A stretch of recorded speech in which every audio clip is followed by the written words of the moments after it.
Major funding for these programs has been provided by grants from Capital One Bank and Perfect Building Maintenance, Murray Hill Properties, SJP Properties, Greenberg Traurig, New York Community Bank, Bank of America.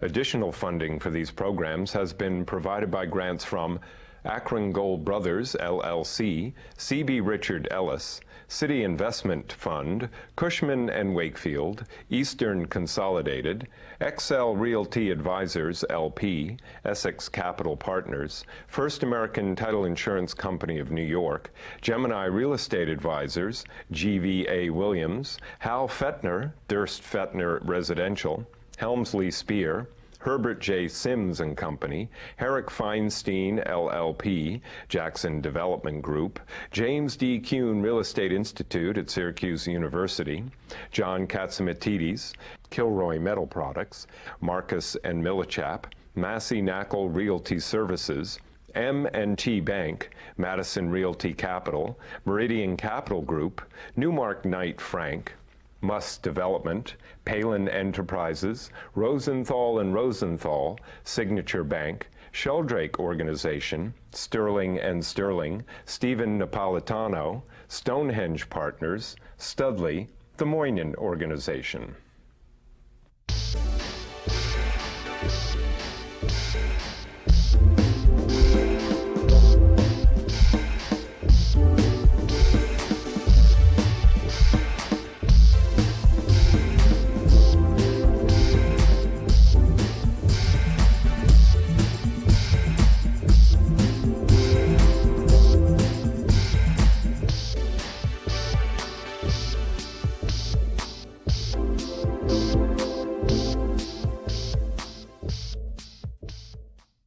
Hello, my name is Michael Stoller, host of Building New York. You know, few people have changed the city of New York. The Tisch family, starting in the hotel business, to be involved with the Grammys, to do so many things in the hospitality, have done so much. Today I'm fortunate to have Jonathan Tish, who is the co-chair of Tish of Lowews Corporation and chairman and CEO of Loews Hotels, the largest subsidiary. So, John, you know, people always talk about the Tishes, and the interesting thing was, you know, your parents, your father, let him rest in peace, and your uncle were born in Brooklyn. And then in 1935, during the heart of the Depression, your grandfather Al, who was in the garment center, as we would say, the schmata guy, decides to invest and buys two boys' day camps up in New Jersey, right? One was called Camp Lincoln, one was called Camp Laurel, and Lincoln Laurel, and they were in Lakewood, New Jersey. And as you mentioned, Al Tisch was in the fashion industry, so he took a real chance, and he had these two male sons, Bob and Larry, and they decided to go on this adventure. Plus, Al's wife, Sadie, my grandmother, who was a working woman before it was popular to be a working woman. And they just evolved into the camp, and to this day, people still remind me that they went to Camp Lincoln Laurel. Your uncle went to graduate at NYU. Correct. And then went to law school. Mm-hmm. And which he never finished. He never finished. And your dad was at University of Michigan. Where he met my mother. Right. And what happens is your uncle and your dad go to your grandpa and say, there's a hotel, they saw this ad in the New York Times, and they say there's a hotel, this kosher hotel with 300 rooms in Lakewood, New Jersey. And what do? They bought the Laurel on the Pines Hotel. The hotel had been owned by the Seiden family, which was a big New Jersey real estate family, and they leased the hotel, the Laurel on the Pines. And as the story goes in our family, they also had a few resorts at this point up in the Catskills. But because they were inherently cheap, might be the word, they had one set of furniture. And in the summer, the furniture would reside in the Catskills, and then in the winter, because Laurel and the Pines was more of a winter resort, the furniture would be moved, they get trucks and move it down to Lakewood, New Jersey. And for many years, that's how they operated all these different resorts, but with one set of furniture. Now, then what happens is, then they leave Lakewood and they go to the home of Miss America. They go to Atlantic City, to the famed Traymore Hotel, this 575-room magnanimous hotel where you were born in Atlantic City, New Jersey. 1953, Atlantic City General Hospital, I was born, and I still have vivid memories of the Traymore.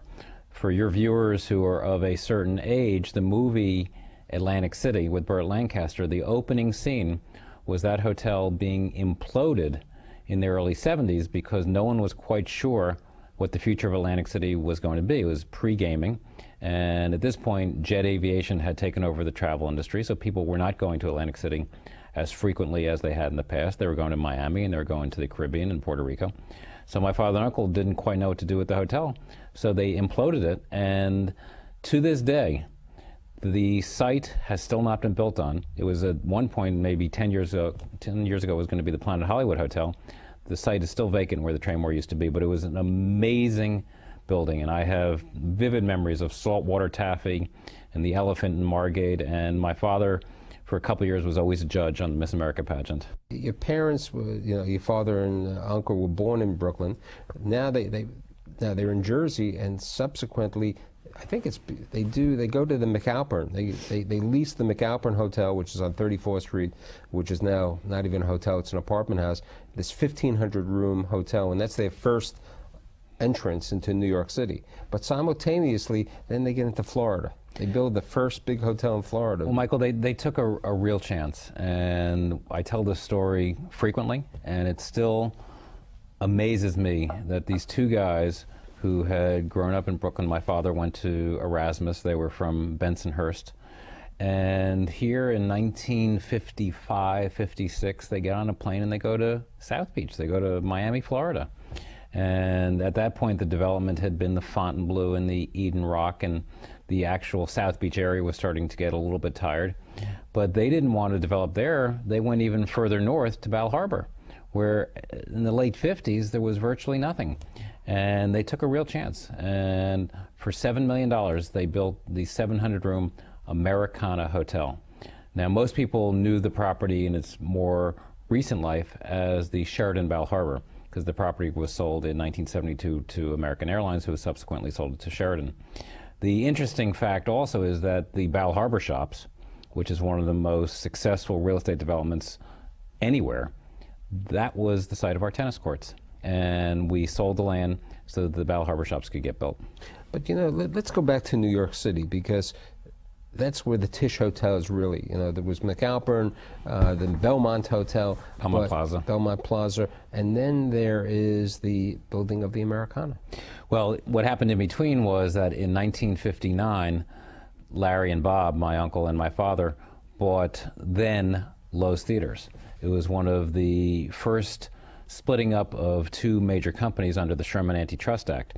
So Loews Theaters was a freestanding company. They bought Loews Theaters not necessarily because they wanted to be in the movie theater business, but they wanted the land to be able to build hotels. So we were all living in Florida at the time. Larry moved his family to New York and Scarsdale. We followed a year later. I eventually ended up growing up in Scarsdale. And they started building hotels where the theaters used to be. So in 1963, the Summit Hotel opened. Right, because there was a theater. There was a Loews Lexington Avenue. There was the Loews Lexington Avenue Right. Theater. And when the Summit opened in 1963, it was the first new construction on the east side of Manhattan in some 30 years. And sort of the visual, if you know that Marilyn Monroe scene where she's standing over a subway grate and her dress is coming up because the train is rushing underground, that was in front of the Loews Lexington Theater. So after that, then they go and build the Americana. On 7th Avenue and 51st Street. Which at that time was the tallest hotel in the country, 50 Correct. stories high. About 2,000 rooms. And, they didn't have a sense of context to build these hotels, and they weren't necessarily snobs about architecture. So the architect that they were comfortable with was the now very famous Morris Lapidus. But at that point, he had mainly done work down in Florida. He did the Fontainebleau and the Eden Rock.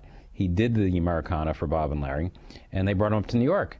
And He did the Summit. And he did the Summit. When the Summit opened in '63, Ada Louise Huxtable, the very famous architecture critic for the New York Times, writes a story about the opening of the Summit Hotel, as I mentioned, the first new hotel in 30 years on the East Side. And she says, it's a great building, but it's a little bit far from the ocean. I'm not sure Morris Lapido's architecture works on Lexington Avenue. But it's interesting. At that time, when it opened, you were living in Scarsdale. You were going to Scarsdale High School. And also, since the family always said you're going to work in every position in everything, in Lakewood, in Atlantic City, and the other places, one of your early jobs was behind the front desk at the Americana. The Americana, which is now, some of your viewers know as the Sheridan Center. But when I was 15, 16 years old, I did take a train every day, commuted from Scarsdale. And in those days, we were getting $25 a night for a hotel room. The hotel was busy, and somebody comes over there and says, I know the three brothers. Well, in those days, I used my middle name as my last name on the name tag so that nobody would try to pull a fast one or say, I know your family.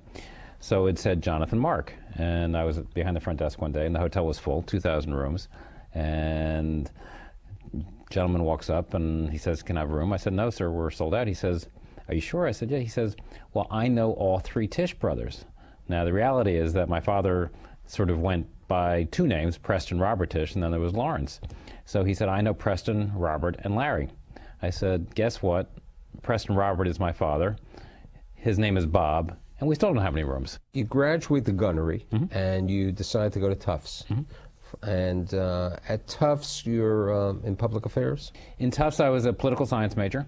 During my senior year, I made a decision to take an internship WBZ. At WBZ, which then was the NBC station in Boston. Now it's a CBS affiliate. And I walked into a show, public affairs show, called Action 4.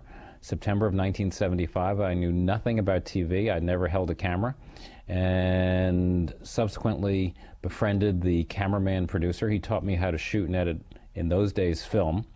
Later that year we switched to videotape, and I was there for the transition. And when I graduated from Tufts in June of '76, WBZ offered me a job, and I spent 3 years as a cinematographer producer doing kids shows, public affairs shows, sports shows. With Len Berman. I was Len Berman's producer of the pregame Patriots show, and actually Len sent me an email today. We're still very close friends. But it was a great experience, and I loved being in the media. So when does Mr. New York, following really your father, because he was truly Mr. New York, come back to New York? It's 1979?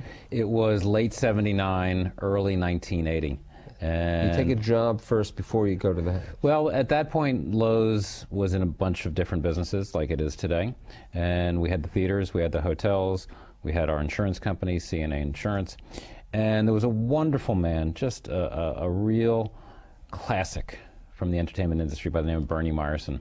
And everybody knew Bernie. He was a big shot at the Friars Club, larger than life. And Bernie asked me if I would spend a few months trying to learn the movie theater business.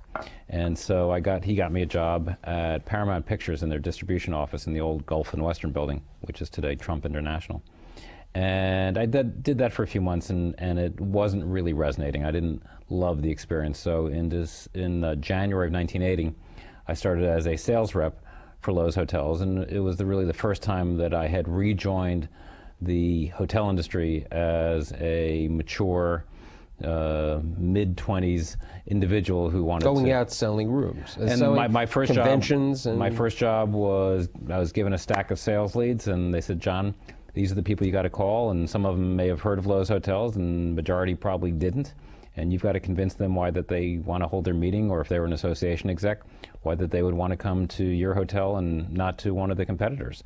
And it was a lot of cold calling, and you go on sales trips and knock on doors, and people weren't expecting you, and you really learn the business. And today, when I go from colleges, college campuses, and talk about how people need to start, I refer to those experiences as invaluable in giving yourself the confidence to really do anything, but also to learn a trade and be good at what you do. Because if you're ever going to run something and be a senior executive, you don't want anybody to try to undermine your knowledge of that particular business.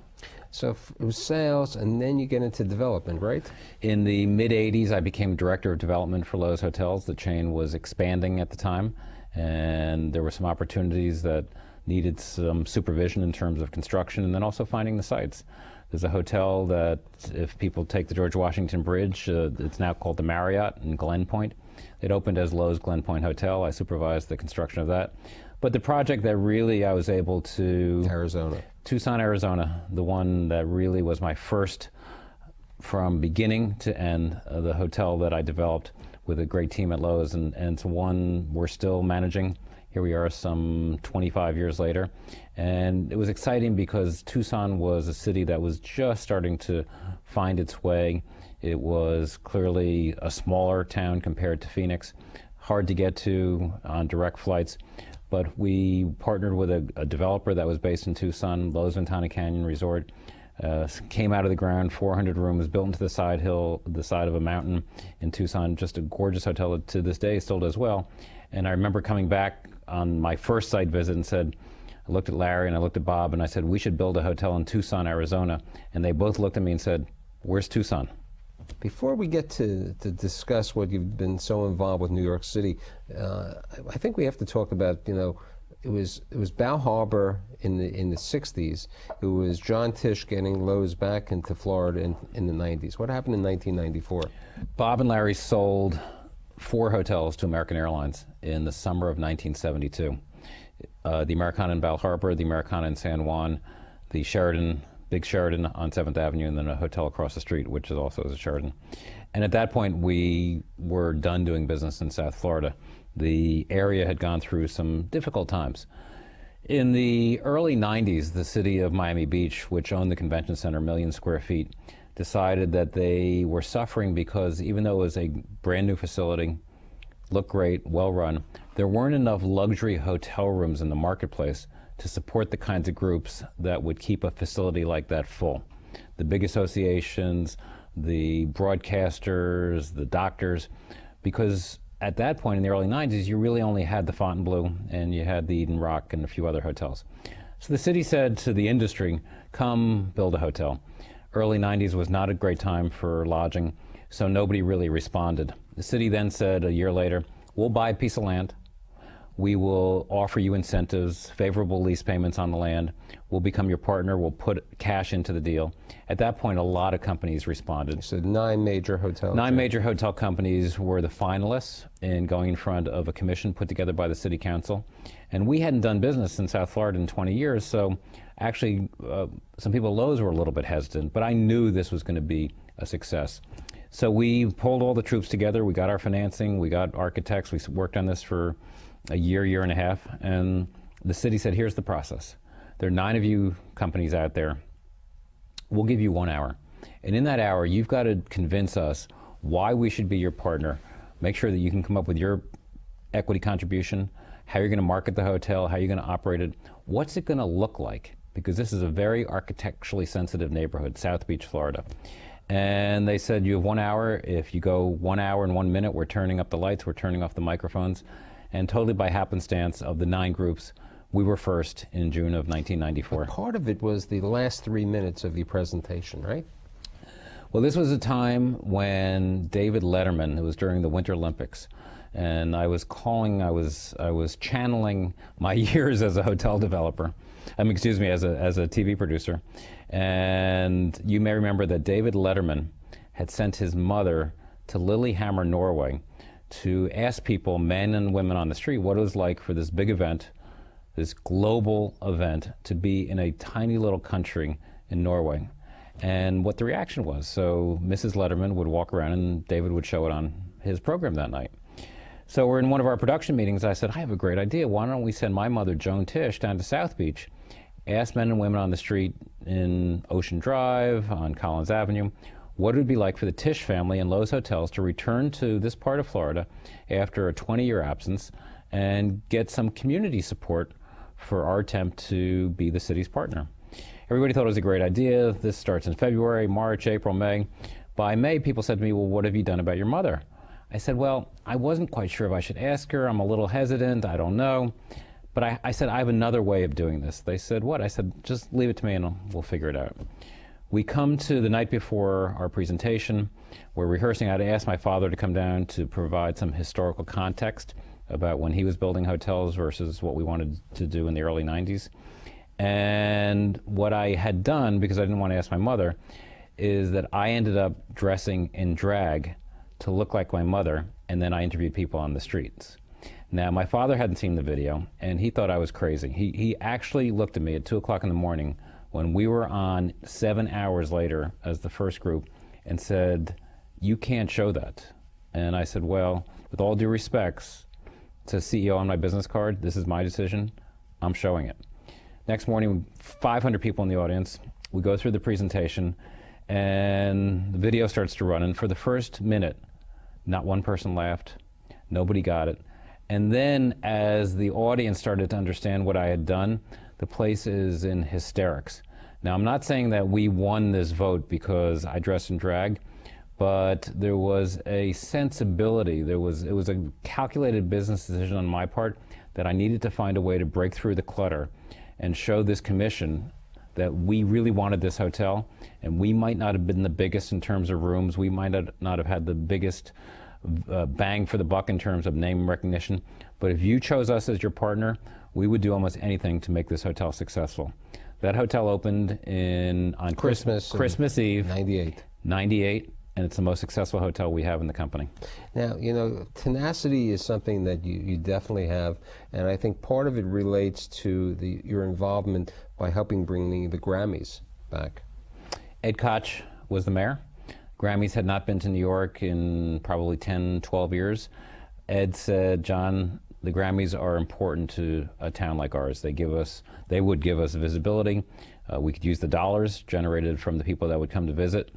Why don't you put together a committee to see what we can do about getting them back? Now, I had a very easy model to follow, and that was Bob Tisch, because he had been head of the host committee for 2 Democratic conventions prior to this moment in time where Ed asked me to head up a host committee for the Grammys.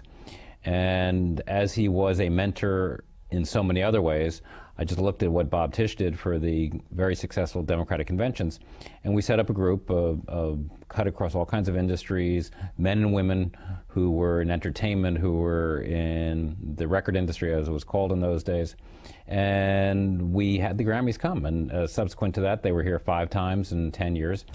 And we were able to tell a story which I think is vital today, is that the tourism dollar, the revenues generated from people visiting New York are vital to our economic future. We started telling that story with very successful Grammy Awards, and we were able to bring in the retail industry and broadcasting. It wasn't just about the recording industry, it was about using tourism, using travel and tourism as a vehicle for economic development. And subsequent mayors, whether it was David Dinkins, Rudy Giuliani, and today Mike Bloomberg, have embraced that thought, but nobody more than Mike Bloomberg. Right, and we were talking about Mike, and part of it, you were the chairman of New York City NYC and Co. Let's talk a bit about that. September 11th, obviously a sad, dark moment for our country and especially for our city. On September 12th, then Mayor Giuliani called a meeting of some of the business leaders in town. And at that moment, working with the then president CEO of NYC and Company, Christine Nicholas, he said to us as an industry, could you guys organize, John, please be the chair of what we eventually called New York City Rising, and find ways to spread the message domestically and internationally that once people are allowed to start flying again, that we need them in New York. We need them emotionally and we need them economically. And through this group, which was an offshoot of NYC and Company, we had hoteliers and we had restaurateurs and we had the Broadway theater owners. And paint the city well, red. We came up with our marketing program, and our packages were called Paint the Town Red, White, and Blue.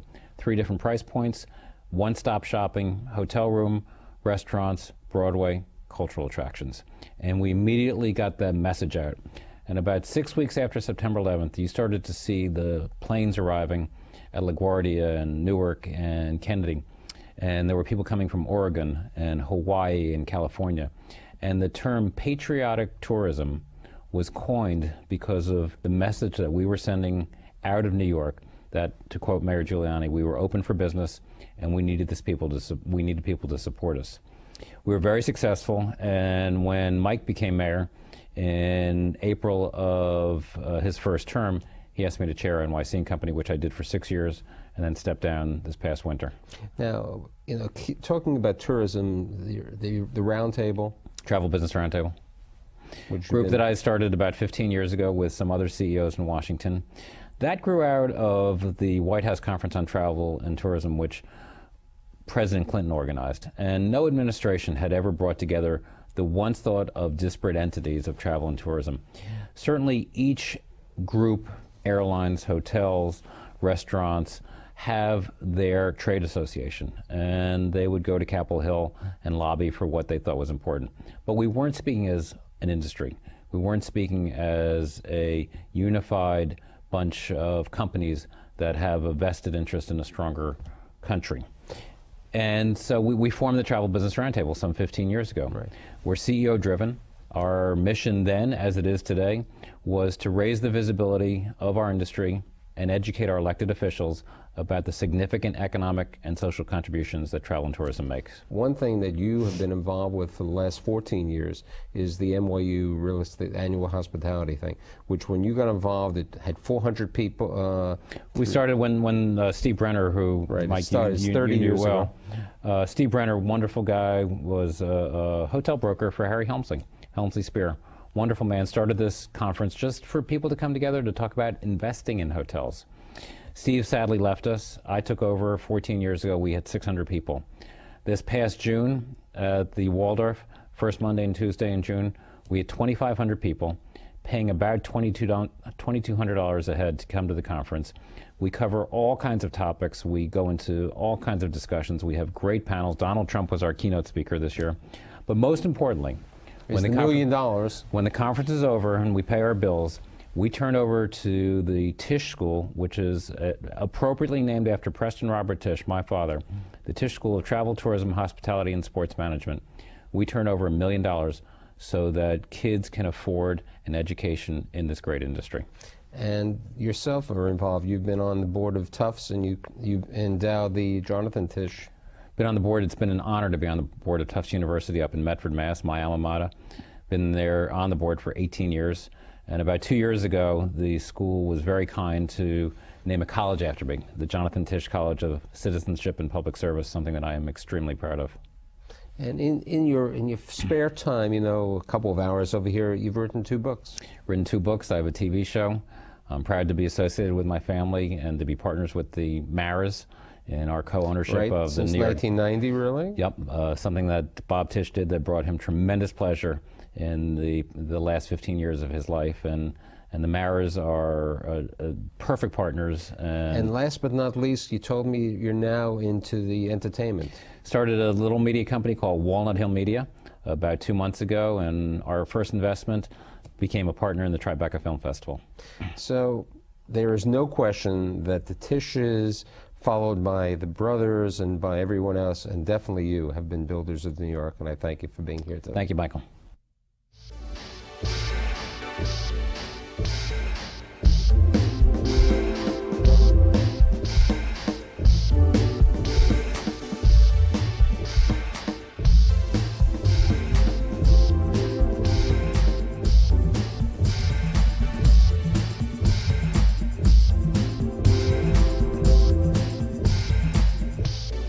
Major funding for these programs has been provided by grants from Capital One Bank and Perfect Building Maintenance, Murray Hill Properties, SJP Properties, Greenberg Traurig, New York Community Bank, Bank of America.